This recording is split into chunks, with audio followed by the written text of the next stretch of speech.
The greatest concern is that we could shoot down a Russian aircraft because its actions are seen as a threat to our air or ground forces, said Lieutenant Col. Damien Pickart, the spokesman for U.S. Air Force's Central Command. As coalition leaders have repeatedly said, we're here to fight ISIS, not the Russians or anyone else, he added. The concern comes as the U.S. military has accused Russia and Syrian regime aircraft of violating policies that were agreed to by the United States and Russia to prevent such accidents. We saw anywhere from 6 to 8 incidents daily in late November, where Russian or Syrian aircraft crossed into our airspace on the east side of the Euphrates River, Pickart said. Over the past week or so it has decreased slightly, but the frequency of encounters remains a concern that we address in the daily deconfliction calls, Pickart added, referring to the pre-established hotline that allows military officers from Russia and the US-led coalition to talk to each other. A senior U.S. defense official told CNN last month that U.S. military aircraft flying over Syria in the last few weeks had been subjected to unsafe flying practices by Russian aircraft on several occasions. The New York Times published additional details of those unsafe encounters on Friday.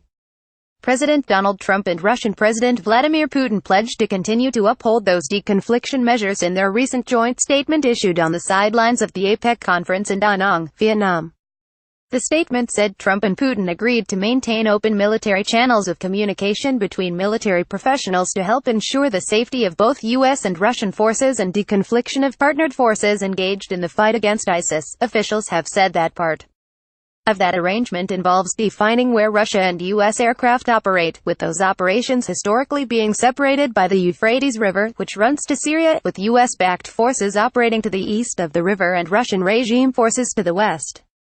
But in recent days the Russian Ministry of Defense has publicly said its bombers and other aircraft have increasingly operated to the east of the river, bringing them closer to U.S. operations.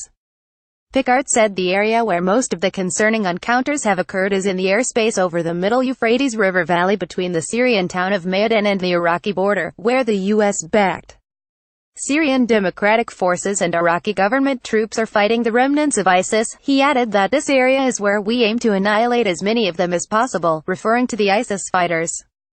Pickart said that while the conversations on the deconfliction line continue and have remained professional for the most part, he added that what our aircrew encounter in the air has not always reflected what was agreed to in those discussions.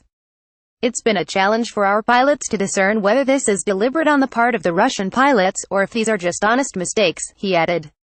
America's top military officer, chairman of the Joint Chiefs of Staff Gen. Joseph Dunford, spoke on the phone Wednesday with his Russian counterpart, Gen. Valery Gerasimov, according to a spokesman for the Joint Staff. However, the spokesman would not offer details as to what was discussed. Both have agreed to keep the details of their conversations private, U.S. Navy CDR. John Favier said.